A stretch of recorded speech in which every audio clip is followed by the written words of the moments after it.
Pues qué tal, buen día. Continuamos el día de hoy con la clase. Hoy vamos a ver el Evangelio de Marcos y pues vamos a orar antes de iniciar. Padre, gracias por este día especial. Gracias, Señor, porque estamos aquí y porque podemos estudiar tu palabra. Te pido que este día podamos recibir una impartición especial de parte tuya, de tu Espíritu, y que salgamos transformados de este lugar por el poder que hay en tu palabra. Señor, guárdanos, te lo pido en el nombre de Jesús. Amén. Muy bien, pues al inicio de este estudio del Nuevo Testamento les dije que los evangelios eran escritos muy diferentes a los demás que hay en la Biblia. No son epístolas, no son cartas, no son libros de profecías ni de proverbios, ¿sí? No es nada de eso. Más bien tenemos que recibirlos y entender que son como un noticiero. Dijimos que eran como un noticiero, un escrito que describe noticias importantes.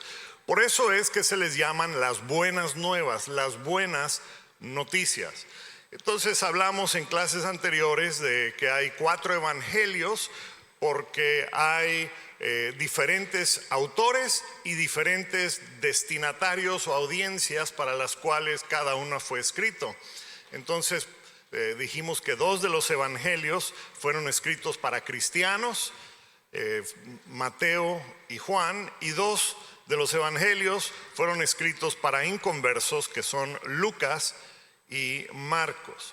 Entonces el primer evangelio que fue escrito fue el de Marcos, y Mateo y Lucas copiaron la secuencia de eventos y le agregaron más diálogo.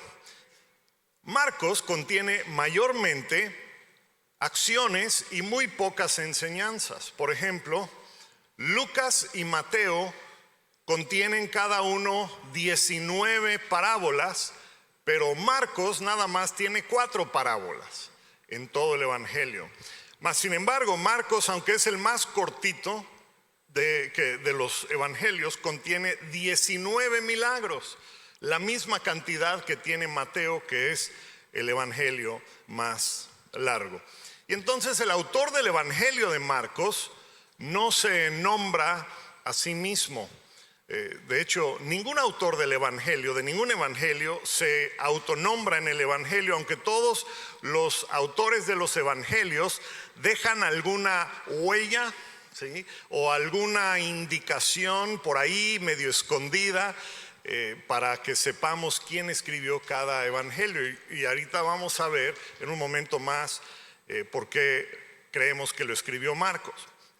Pero ninguno se nombra a sí mismo. Es casi como diciendo que queremos que toda la atención recaiga sobre Jesús, no sobre ninguno de nosotros. Queremos que lo vean a Él y no a nosotros, ¿sí? Ahora, ¿qué sabemos de Marcos, la persona? ¿Sí? ¿Quién fue Marcos? Pues Marcos es un nombre romano, o sea, latín. Esto nos indica que de alguna manera tenía alguna conexión con los romanos, aunque él era judío, como vamos a ver en un momento más. No se sabe de su papá, probablemente murió a temprana edad el papá, pero se cree que probablemente era el hombre que cargaba un jarrón de agua cuando Jesús estaba preparándose para la última cena. Vean cómo dice Lucas 22 del 8 al 12, si puedes poner la siguiente. Dice: Jesús envió a Pedro y a Juan diciéndoles: vayan a hacer preparativos para que comamos la Pascua. ¿Dónde quieres que lo preparemos?, le preguntaron. Miren, contestó él, al entrar ustedes en la ciudad, en Jerusalén, les saldrá al encuentro un hombre que lleva un cántaro de agua. Síganlo hasta la casa que entre y díganle: el maestro pregunta, ¿dónde está la sala en que en la que voy a comer la Pascua con mis discípulos. Él les mostrará en la planta alta una sala amplia y amueblada, y preparen ahí la cena. ¿Recuerdan ese pasaje o ya se les olvidó o nunca lo habían leído? Esta casa y esta amplia sala es el lugar donde ocurrieron muchas cosas en el libro de los Hechos. ¿Sí? Después de su resurrección, justo antes de su ascensión, en Hechos 1, Jesús les dice a sus discípulos que se queden en Jerusalén. ¿Sí? Vean cómo dice Hechos 1, 4 y 5. Una vez, mientras comía con ellos, Jesús ordenó: no se alejen de Jerusalén, sino esperen la promesa del Padre, de la cual les he hablado. Juan bautizó con agua, pero dentro de pocos días ustedes serán bautizados con el Espíritu Santo. ¿Sí?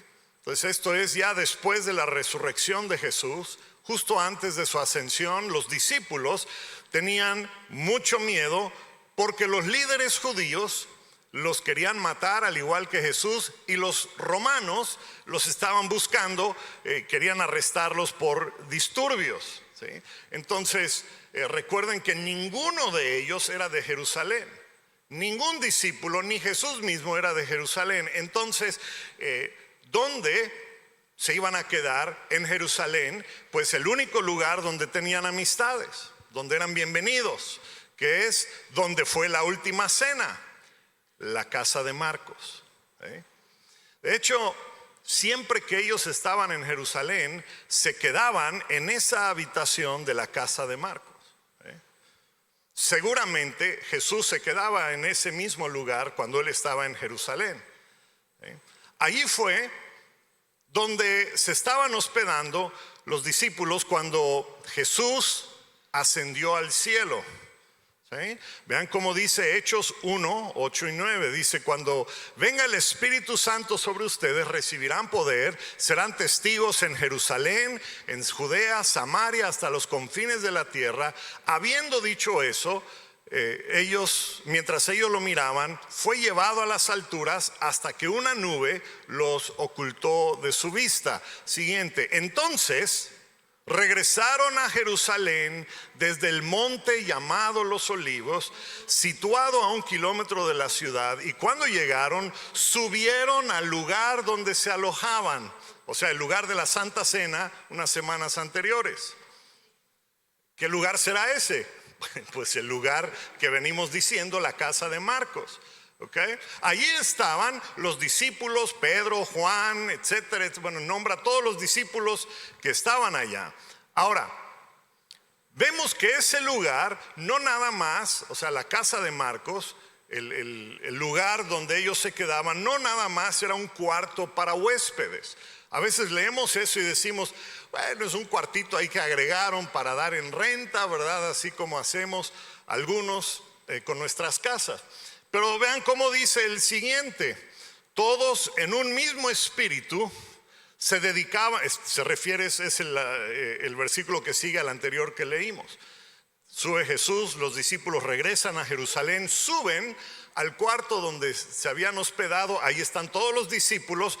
Hechos 1:14 dice: todos en un mismo espíritu, en ese cuarto, se dedicaban a la oración junto con las mujeres, los hermanos de Jesús y su madre María. Por aquellos días Pedro se puso de pie en medio de los creyentes, que era un grupo como de ¿cuántos? 120. ¡Apa, cuartito! Leemos donde fue la Pascua y pensamos, bueno, un cuartito para 10, 12. No. ¿Sí? Es lo que se conoce como el aposento alto. ¿Ok? Bueno, y si siguen leyendo en Hechos, que no vamos a hacer porque estamos estudiando Marcos, nada más les estoy dando un contexto general de la casa de Marcos y en dónde creció Marcos y qué experimentó Marcos. ¿Ok? Ahí fue donde cayeron las lenguas de fuego, empezaron a hablar en nuevos idiomas, nuevas lenguas. Todo esto ocurrió en casa de Marcos y su madre Miriam, que en la Biblia se traduce o la conocen como María, es otra María. ¿Se acuerdan que en un par de lugares dice que lo seguía Jesús María, otra María? Bueno, esta es la otra María, la mamá de Marcos. Muy bien, entonces es una casa gigantesca porque no solo les daba alojamiento a los discípulos, o sea, no solo les daba de comer, no solo les daba un lugar para dormir, sino que el cuarto era a la vez un pequeño auditorio donde cabía un mínimo de 120 personas. Nada más se dijo cuántos habían, no dice cuántos cabían, ¿me explico? O sea, el hecho es que esa casa se convirtió en la iglesia en Jerusalén. ¿Cómo lo sé? Bueno, porque allá fue donde se dirigió Pedro cuando fue liberado de la cárcel. Recuerdan que vino un ángel, ¿sí? Y durmió a los guardias, abrió las celdas, sale Pedro. Bueno, vamos a leerlo. Hechos 12, 11 y 12. Entonces Pedro volvió en sí, o sea, fue como en un trance, ya que está fuera de la cárcel. Dice, wow, dice, ahora estoy completamente seguro de que el Señor ha enviado a su ángel para librarme del poder de Herodes y de todo lo que el pueblo judío se esperaba. Cuando cayó en cuenta de esto, fue a casa de ¿quién? La madre, y aquí conocemos que Marcos tiene otro nombre. La madre de Juan, también llamado Marcos, donde habían muchas personas reunidas orando. Ok, ¿se dan cuenta? Esto les ayuda a tener un panorama general de esa casa, que fue donde ocurrieron un montón de cosas importantes, y ahí es donde creció Marcos, ¿okay? Y su casa se volvió la iglesia en Jerusalén. Así que Marcos, un jovencito, creció en un hogar cristiano y desde muy joven era seguidor de Jesús y de los discípulos. Y no digo nada más seguidor de manera intelectual, sino que físicamente los seguía a todos lados.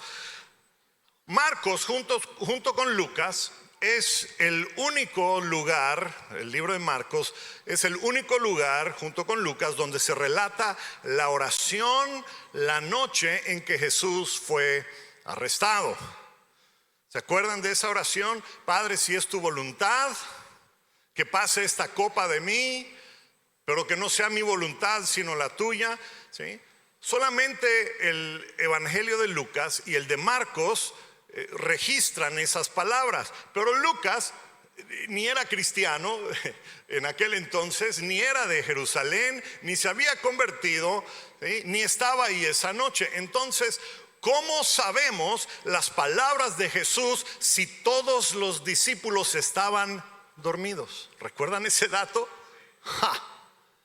¿Cómo sabemos lo que dijo Jesús si todos estaban dormidos? Porque alguien lo siguió secretamente. Muy probablemente ese alguien estaba en la casa donde estaba hospedado Jesús con los discípulos y los escuchó salir muy tarde en la noche, casi de madrugada, y ni tiempo de vestirse le dio. Agarró una sábana, un cobertor, porque hacía algo de frío, y salió tras de ellos sin que lo vean. Y ellos fueron al huerto de Getsemaní, donde habían muchos árboles, y no árboles así chiquititos, árboles grandes. Hay unas fotos que encontré del huerto de Getsemaní, obviamente fotos de hoy, ¿sí? Esa es una foto, y se entiende y se sabe que varios de estos árboles tienen más de 2000 años. Okay, entonces estos árboles, varios de ellos estaban allá. Puedes poner la siguiente. Okay. Y creo que hay una más, pon la siguiente. Okay. Este es el huerto de Getsemaní. Okay. Así que los siguió y se escondió detrás de alguno de esos árboles. Escuchó primero las instrucciones de Jesús de que todos oren, y se llevó a Pedro, a Jacobo y a Juan con él y les dijo: oren conmigo, y apenas se inclinaron para orar, se quedaron dormidos también. Así que Marcos muy cuidadosamente se quedó escondido y escuchó la oración de Jesús. Inmediatamente cuando Jesús termina de orar, es que llega Judas con los soldados para arrestar a Jesús. Y entonces, quien sea que estaba ahí espiando, ¿verdad? Pues quiere protegerse, quiere cuidar. ¿Y dónde están? ¿Y qué está pasando? Y llegan los soldados. Marcos narra lo que sucedió. Alguien le corta la oreja. Sabemos que Pedro lo cortó, pero Marcos nada más escribe: alguien cortó la oreja. Seguramente porque él estaba así, viendo que no lo vayan a agarrar. Y entonces él escribe las palabras de Jesús. Jesús le dice a los que fueron por él, Marcos 14, 48, siguiente, dice: ¿acaso soy un bandido, dijo Jesús, para que vengan con espadas y con palos a arrestarme? Todos los días estaba en el templo. ¿Por qué no me arrestaron entonces? Y después dice Marcos que todos corrieron, y también había un cierto joven que vio todo esto. ¿Han visto este versículo? Vean cómo dice el versículo 50 al 52. Entonces todos lo abandonaron y huyeron, y cierto joven que se cubría solo con una sábana, que iba siguiendo a Jesús, lo detuvieron, pero él soltó la sábana y escapó desnudo. ¿Habían visto ese versículo? ¿Quién era ese? Marcos, el que lo vio. Juan Marcos, que los vio salir de su casa, los siguió, porque esa fue la noche de la última cena, donde Jesús le había dicho: vayan y encuentren a este hombre que tiene un cántaro en la cabeza. Él les va a decir, pregúntenle dónde podemos tener la última cena, o sea, la cena de Pascua. Y entonces llegan a la casa. Marcos seguramente ahí estaba viendo todo esto, y esa noche fue que se fueron al huerto de Getsemaní y sucedió esto que les estoy contando. Bueno, este jovencito Marcos, ya de adulto, años después, se distinguió por ser compañero del ministerio de 4 grandes personajes de la Biblia.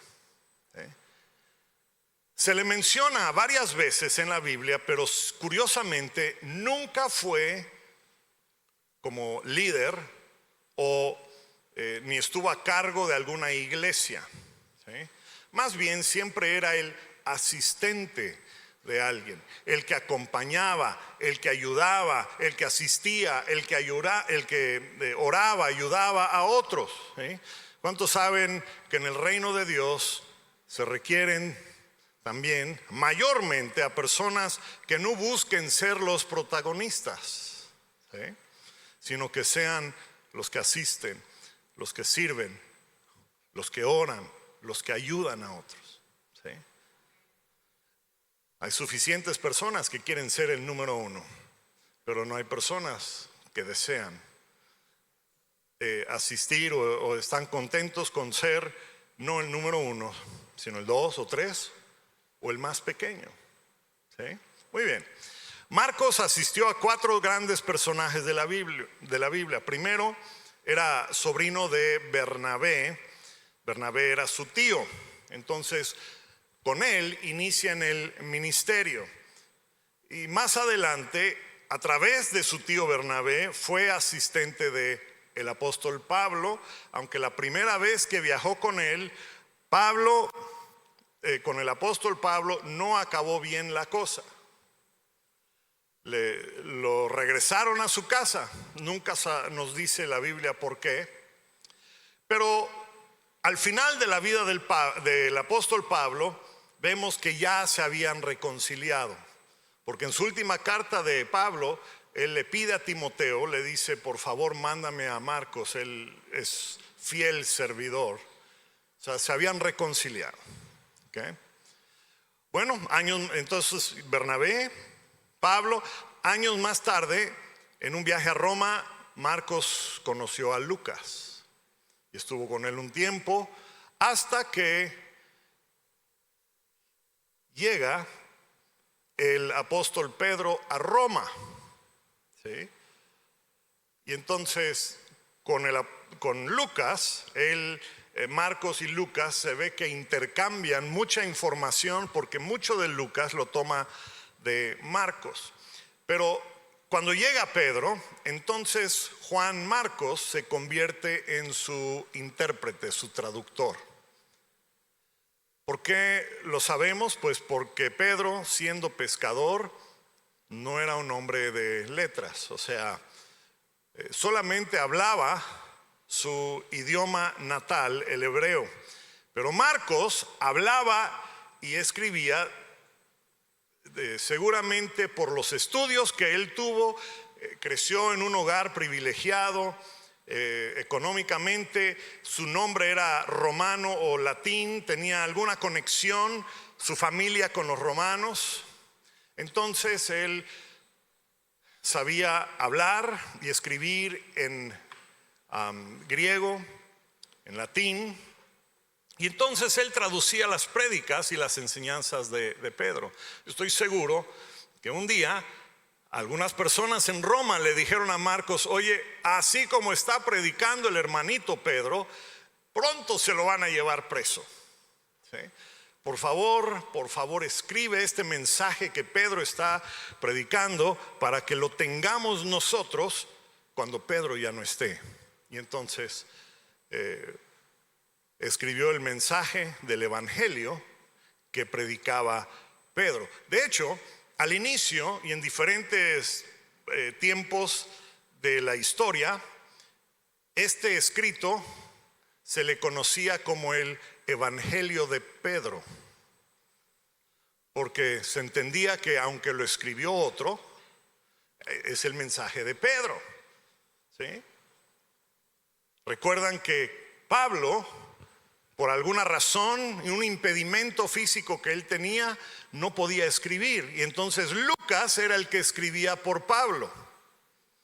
Y en el caso de Pablo, todos sabían, bueno, él ponía en sus cartas, Pablo, apóstol de Jesucristo, a tal iglesia, y nunca nadie dudó de quién era el escrito, aunque otro lo escribía.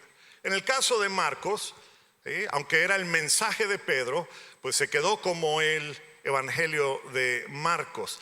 Ahora, ¿cómo sabemos eso? Pues porque la esencia de Pedro es transmitida en el mensaje del Evangelio de Marcos. Si quieres, por favor, pon el siguiente. ¿Recuerdan cómo era Pedro? Miren, yo creo que si vivía en nuestros días, en este tiempo, lo diagnosticarían con síndrome de déficit de atención, con hiperactividad además. Lo digo en medio broma, pero también con una medida de certeza. ¿Por qué? Porque Pedro no podía estarse quieto. Pedro actuaba sin pensar. Pedro decía cosas antes de pensarlas bien. Así era Pedro. ¿Sí? Justo después de decirle a Jesús que era el Hijo de Dios, le dice, oh, tú eres el Hijo de Dios, pero yo no voy a dejar que nada te pase, no voy a dejar que mueras. Y Jesús lo regañó duramente. Pedro fue el que, sin pensarlo, salió a caminar sobre el agua. Pedro fue el que un día, regresando de la pesca, Juan, que estaba en el barco, le dice, ahí está Jesús en la costa, en la orilla del mar. Entonces Pedro no se esperó los 3 minutos a que lleguen los barcos a la playa. Él se tira y a lo mejor hasta llegaron más rápido los barcos que él, quién sabe. Esa era su naturaleza. Pedro es el que se impacientó después de la resurrección de Jesús. Se impacientó porque Jesús se tardó en regresar y él decidió regresar Pedro regresó a su oficio de pescador. Siempre era impaciente, ¿sí? Por eso es que en el Evangelio de Marcos todo sucede de manera inmediata. De hecho, es la palabra más usada, es la que más se repite en el Evangelio de Marcos. Inmediatamente, 41 veces aparece. Inmediatamente. Se subieron al barco, inmediatamente llegaron al otro lado. O sea, como si fuera una lancha con motor fuera de borda, ¿verdad? ¿Sí? Tardaron toda la noche remando, pero inmediatamente llegaron. Bueno, así es como predicaba Pedro, y Marcos logra capturar ese estilo muy particular del apóstol Pedro. El libro no registra casi ninguna enseñanza de Jesús. No hay el sermón del monte que vimos en Mateo. Es pura acción, acción, acción.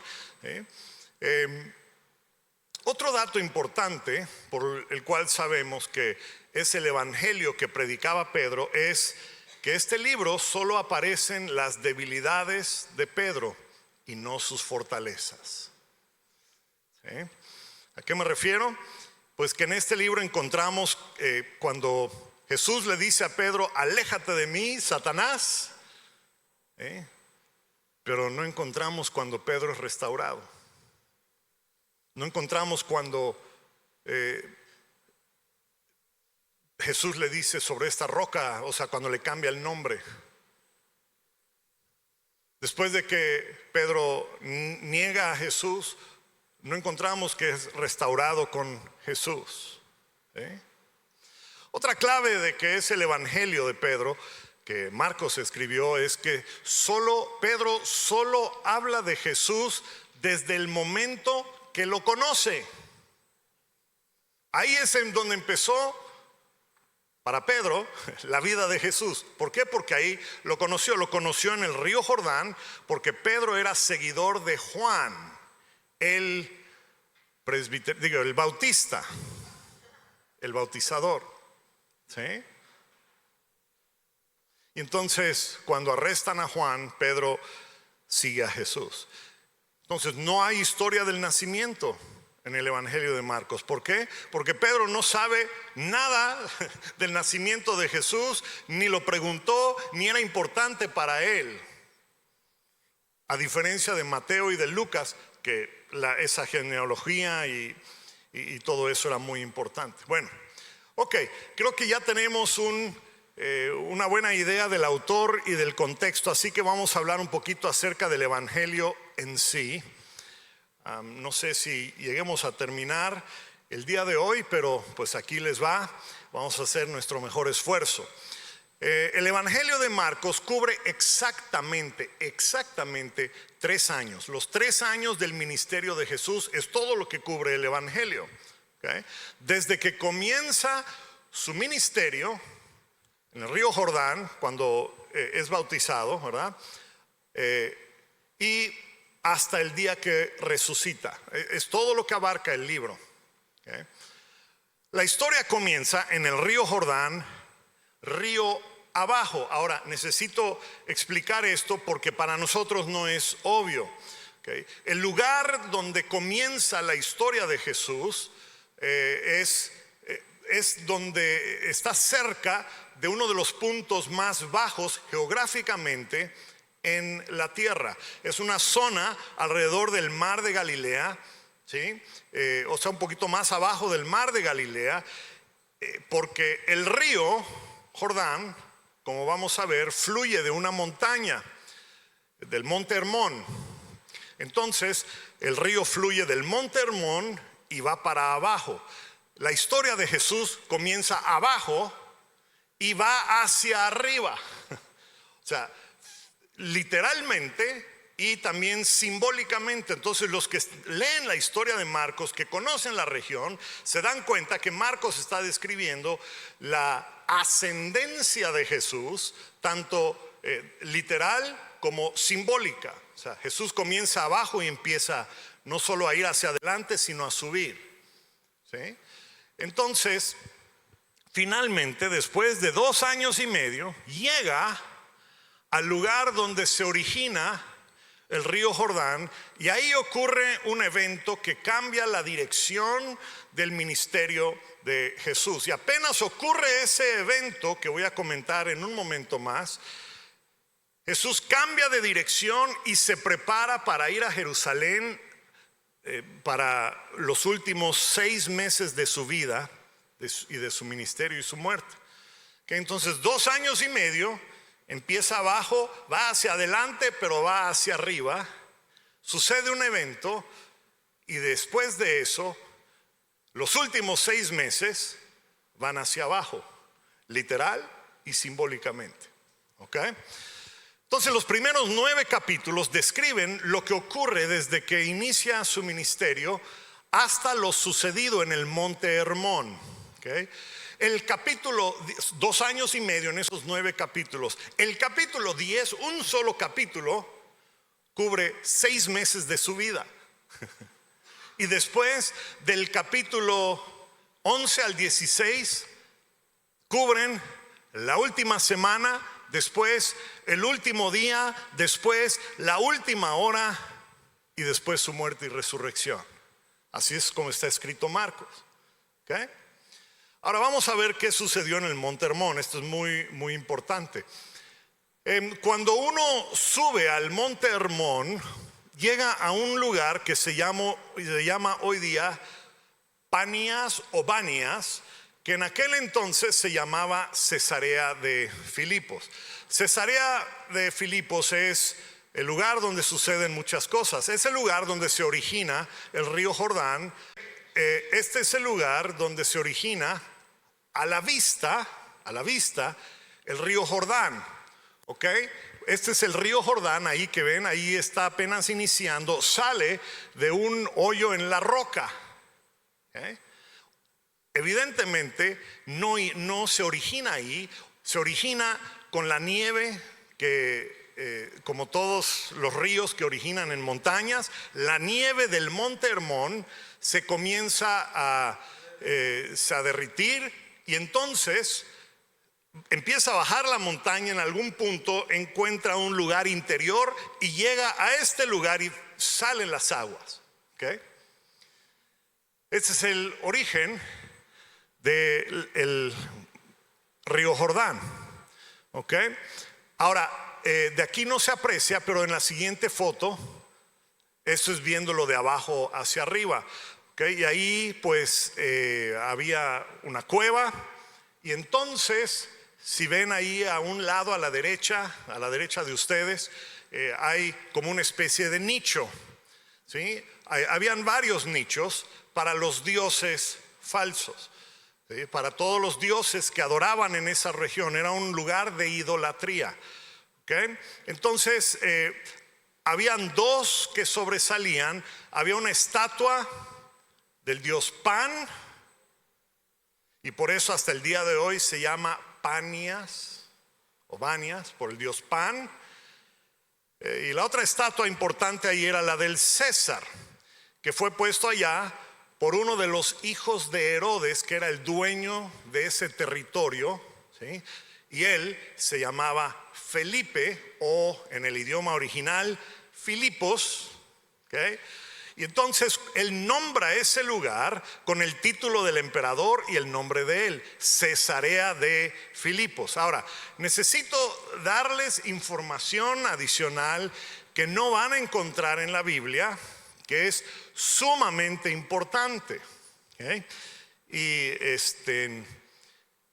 el monte Hermón es importante en las Escrituras, pero es también importante en un libro que no está en la Biblia. Ahora, los discípulos y ningún judío le gustaba ir a este lugar, a Cesarea de Filipos. ¿Por qué? Porque era un lugar de idolatría. Y entonces, en la religión judía, si uno iba a este lugar, pues obviamente quedaba impuro, gracias, y tenía que pasar por todo un proceso de purificación antes de integrarse otra vez a la sociedad. Entonces nadie quería ir allá. ¿Okay?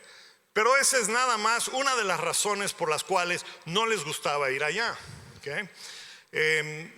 Hay otra razón por la cual no les gustaba ir allá. Tenían mucho miedo. Miedo tenían de ese lugar. ¿Por qué? Pues porque esto no está en la Biblia. Hay otro libro que es muy importante para ellos. Me refiero al libro de Enoc. ¿Han escuchado del libro de Enoc? De hecho, hay 3 libros de Enoc. El primero es el más importante. El primer libro de Enoc, el más largo de los 3, contiene información interesante. Enoc, entre otras cosas, describe en gran detalle, el libro de Enoc describe en gran detalle lo que ocurrió en Génesis 6 del 1 al 8. ¿Alguien recuerda qué dice Génesis 6 del 1 al 8? En aquellos tiempos los hijos de Dios vieron que las hijas de los hombres eran hermosas y tuvieron relaciones con ellas y dieron lugar a los nefilín, la raza de gigantes. ¿Se acuerdan de ese versículo, esos versos bien extraños? Bueno, ok. Y el resultado de ese evento que ocurre allá en Génesis 6 es que Dios decide destruir la tierra a causa de la maldad y de los nefilín y de la raza de gigantes y todo eso, y manda el diluvio.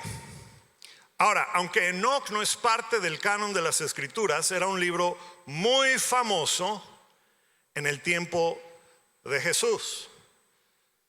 ¿Y cómo sabemos que era famoso? Pues porque a lo mejor los discípulos de Jesús, aunque eran pescadores, no era gente culta, ¿sí? Pero era gente que leía, como todos nosotros leemos, ¿sí? Y entonces ellos leían muchas cosas, y entre las cosas que ellos leían estaba el libro de Enoc. ¿Sabían eso? Y ellos creían a tal grado el libro de Enoc que hasta versículos del libro de Enoc entraron en sus escritos. Pastor, ¿qué está usted diciendo? Bueno, ahorita se los voy a mostrar. Les voy a mostrar algunos versículos del capítulo 10 de Enoc y después vamos a ver unos versículos que escribió Pedro, ¿okay? Que nadie puede entender, por cierto, a menos que uno lea Enoc. Aquí está Enoc 10 del 4 al 6. Dice: además el Señor le dijo a Rafael: encadena a Azazel. ¿Han escuchado el nombre Azazel? Aparece en la Biblia. Bueno, encadena a Azazel de pies y manos, arrójalo a las tinieblas, abre el desierto, arrójalo en él, cúbrelo de tinieblas, déjalo allí eternamente sin que pueda ver la luz, y en el gran día del juicio que sea arrojado al fuego. ¿Les suena esa simbología? Bueno, okay. Siguiente. Después, verso 7, sana la tierra que los vigilantes han corrompido. Los vigilantes. Sí, vigilantes aparece en Daniel. En 3 versículos aparecen los vigilantes. No vamos a ir allá. Entonces, sana la tierra que los vigilantes han corrompido y anuncia su sanidad a fin de que sanen de la plaga y que todos los hijos de los hombres no se pierdan debido al misterio que los vigilantes han enseñado a sus hijos. Toda la tierra ha sido corrompida por medio de las obras que fueron enseñadas por Azazel. Impútale entonces todo pecado. Primera de Pedro 3. Cristo murió por los pecados. Acabamos de leer. ¿Quiénes eran responsables de todos los pecados de la humanidad? Los vigilantes, estos seres. Aquí, Primera de Pedro dice: Cristo murió por los pecados una vez por todas, el justo por los injustos, a fin de llevarlos a ustedes a Dios. Él, Jesús, sufrió la muerte en su cuerpo, pero el Espíritu hizo que volviera a la vida. y de ese modo fue y predicó a los espíritus encarcelados que en los tiempos antiguos, en los días de Noé, desobedecieron cuando Dios esperaba con paciencia mientras construía el arca. ¿Han leído eso en Pedro? Y dicen, ¿y esto de qué está hablando? Está hablando del libro de Enoc. Esto de Enoc era muy conocido en el tiempo de Jesús. Pablo también conocía y había leído el libro de Enoc. ¿Sí? Vean cómo dice Efesios 4 del 8 al 10.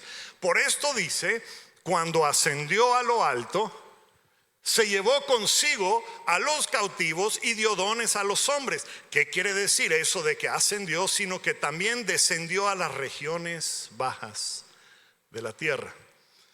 El que descendió es el mismo que ascendió por encima de todos los cielos para llenarlo. A ver, ok, pastor. Okay. ¿Qué tiene esto que ver con lo que estamos estudiando en Marcos? Muy buena pregunta. Pues que en Enoc, estos que se llaman hijos de Dios, estos que se llaman vigilantes, ¿sí? Estos que eran seres angelicales, que tuvieron relaciones con mujeres, que dieron lugar a Nefilín, bajaron a la tierra en el monte Hermón, en el lugar donde están las estatuas de Pan y de el César. Por eso los judíos no querían nunca ir a ese lugar, porque ese es el lugar, de acuerdo a sus creencias, ahí bajaron. Estos que corrompieron a la humanidad, que causaron que Dios destruya a la humanidad con un diluvio. ¿Okay? Bueno, retomando la historia. Ahora van a entender mejor lo que ocurrió. ¿Okay? Llegan Jesús con los discípulos al lugar donde hay una estatua del dios Pan, que era hijo de un dios en forma humana. Y también había una estatua del César, que es un hombre que se considera Dios. ¿Okay? Dos estatuas. Pan es hijo de Dios en forma humana. César es hombre considerado Dios, y además es el lugar donde bajaron los ángeles que corrompieron a la humanidad. Y ahí les pregunta a Jesús, ¿quién dicen que soy? ¡Ja!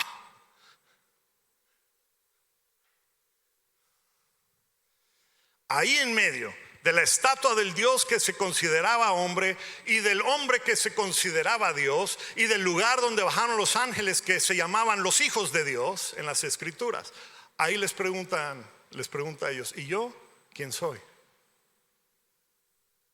Tres, ustedes conocen tres posibilidades. Bueno, dicen algunos, creen que ha sido reencarnado, no sé, como Jeremías o Juan el Bautista o qué es. Pero ¿y ustedes quién dicen que soy? Se había esperado 2 años y medio para hacerles esa pregunta, y Pedro responde diciendo, tú eres el Mesías, no eres uno más de los hijos de Dios que describe el libro de Enoc, sino el único hijo de Dios viviente. Fue la primera vez, el primer hombre en decir eso. Y pocas semanas después, lo diría también la primera mujer. ¿Saben quién fue la primera en reconocerlo a él? Marta. No solo cocinaba bien, gloria a Dios. Bueno, cuando ocurre este evento allá en Panias, o lo que se conoce como Cesarea de Filipos, inmediatamente después es cuando ocurre la transfiguración, ahí mismo. O sea, subieron un poquito más, ya no ahí en este lugar, sino subieron un poquito más al Monte Hermón, y allá hubo la transfiguración. Y inmediatamente entonces Jesús dice que ya podía hacer 2 cosas que nunca antes había dicho que podía hacer. Siguiente, las dos cosas que Jesús dijo que podía hacer, que ya iba a hacer, es que ya podía edificar su iglesia. Nunca antes había mencionado ninguna iglesia. Sanaba, enseñaba, hacía milagros, pero nunca les dijo nada de ninguna iglesia. ¿Sí? Bueno, y es entendible, ¿verdad? Porque Jesús no puede edificar su iglesia hasta que las personas tengan una revelación de quién es Él. La otra cosa que ya podía hacer Jesús, que Él les comunica, es completar su misión, y su misión era morir. Esas dos cosas. Nunca antes les había dicho nada de morir. Por eso es que se asustan y Pedro dice, no, ¿cómo no? Fuera de aquí diría, ¿cómo va a ser? No voy a dejar que muera. Bueno, este es el evento que cambia el rumbo del ministerio de Jesús. Justo después de esto, ¿sí? Entonces baja, literal y simbólicamente. Baja de allá, baja por Berea, baja por Judea y se dirige a Jerusalén, donde pasa los últimos 6 meses de su vida. ¿Okay? Bueno,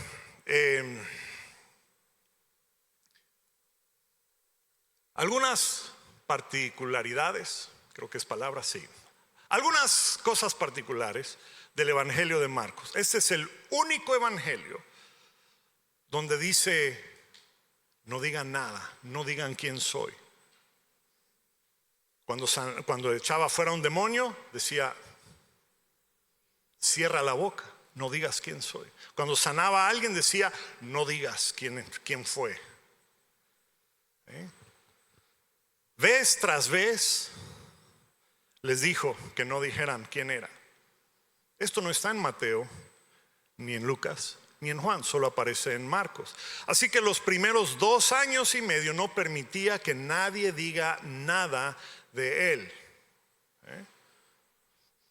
Y esto es importante porque Jesús quería que sus seguidores, sus discípulos, pudiesen llegar a sus propias conclusiones y recibir la revelación ellos por su cuenta, no recibirla de un demonio o de alguien que lo dijo, sino ellos por su cuenta llegar a la conclusión de que Él es el Mesías. Quería que su Padre Celestial se lo revelara. Esto es lo que se llama el secreto mesiánico y solo aparece en Marcos. 9 veces en 9 capítulos aparece la instrucción de que no le digan nada a nadie. Ya después del monte de transfiguración y de Cesarea de Filipos ya no dio esa instrucción. Bueno,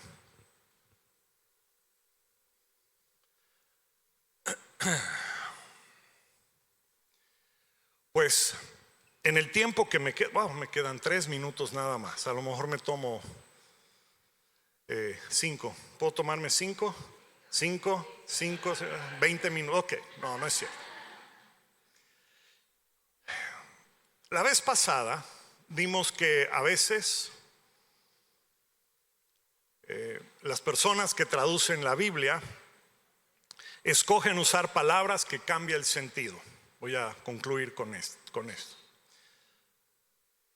En Marcos sucede algo similar, pero ahora no tiene nada que ver con ningún traductor. ¿Sí? Quiero que vean el final del libro de Marcos. Si puedes poner el siguiente, es Marcos 16:8. Dice así: temblorosas y desconcertadas, las mujeres salieron huyendo del sepulcro. No dijeron nada a nadie porque tenían miedo. ¿Okay? Aquí en esta diapositiva yo nada más lo copié de mi Biblia de estudio y lo pegué. ¿Ok? Y ustedes notarán al final que tiene como un asterisco. ¿Sí? Si uno aprieta ese asterisco, le sale lo siguiente. Puedes poner el siguiente. Final breve. Luego ellas informaron todo eso a Pedro y a sus compañeros brevemente. Tiempo después, Jesús mismo los envió del oriente al occidente con el sagrado e inagotable mensaje de salvación que da vida eterna. Amén. Si ustedes tienen una Biblia y abren su Biblia, no dice eso. Pero este es el final breve. ¿Por qué? ¿Cómo que final breve? Bueno, la realidad es que Marcos termina con el versículo 8.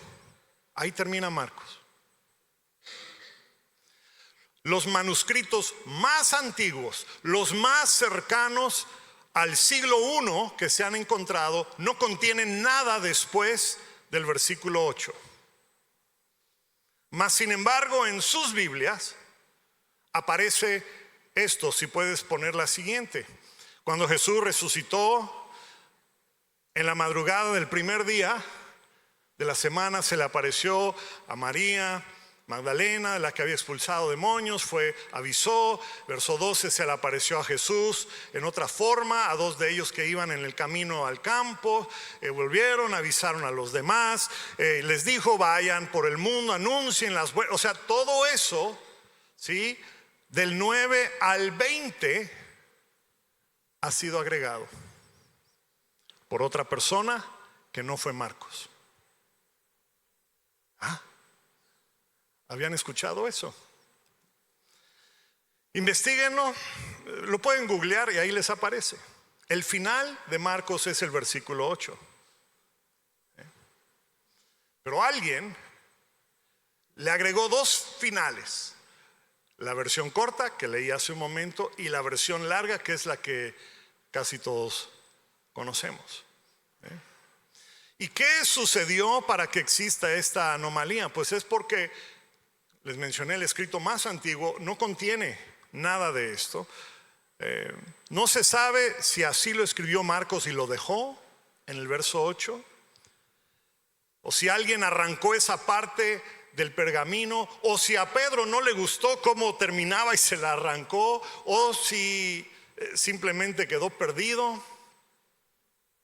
Pero esta es la realidad. A algunas personas no les gusta la versión larga. ¿Por qué? Porque dice cosas que no aparecen en ningún otro lugar, en ningún otro evangelio. Por ejemplo, en la terminación larga, que está en sus Biblias, probablemente, Jesús menciona lenguas. El que me sigue a mí sanará, hablará con nuevas lenguas. En ningún lugar menciona Jesús lenguas. Otra cosa que se añade aquí, que no está en ningún otro lugar, en ningún otro evangelio, es donde dice que el que cree y es bautizado será salvo. Así dice la versión larga: el que cree y es bautizado será salvo. El resto de la Biblia enseña que la salvación viene por fe, no por fe y bautismo. O sea, para ser salvo no necesitas ser bautizado, aunque aquí en Marcos parece que sí necesitas ser bautizado para ser salvo. ¿Okay? Ahora, ¿por qué lo dejan en la Biblia? Pues porque aunque Marcos no lo escribió, es muy probable que alguien del primer o segundo siglo lo haya escrito. Y en general, las cosas que contiene, porque contiene la historia en el camino a Emaús. ¿Se acuerdan del camino de Emaús? Que Jesús se acercó con un matrimonio. ¿Saben quién era ese matrimonio? En otro evangelio conocemos que era Cleopas, su tío. Me estoy adelantando a otra clase. Ok, bueno, el caso es que es muy probable que alguien del primer o segundo siglo haya escrito estas cosas, que en general va de acuerdo con la enseñanza de la iglesia del primer siglo. ¿Okay? Y por lo tanto, a través de los siglos, los que escriben o traducen la Biblia han decidido dejar esta terminación larga. ¿Okay? Entonces los quería comentar. Por si lo descubren por allá y después el pastor no nos dijo esto. Bueno, ya se los dije. Ahora sí, esto concluye el Evangelio de Marcos. La próxima vez vamos a estudiar el Evangelio de Lucas. ¿Okay? Padre, gracias por tu palabra nuevamente, gracias por lo que nos enseñas a través de ella, y te pedimos que nos ayudes a vivir de acuerdo a lo que vamos aprendiendo en estas clases, Señor. En el nombre de Jesús, amén.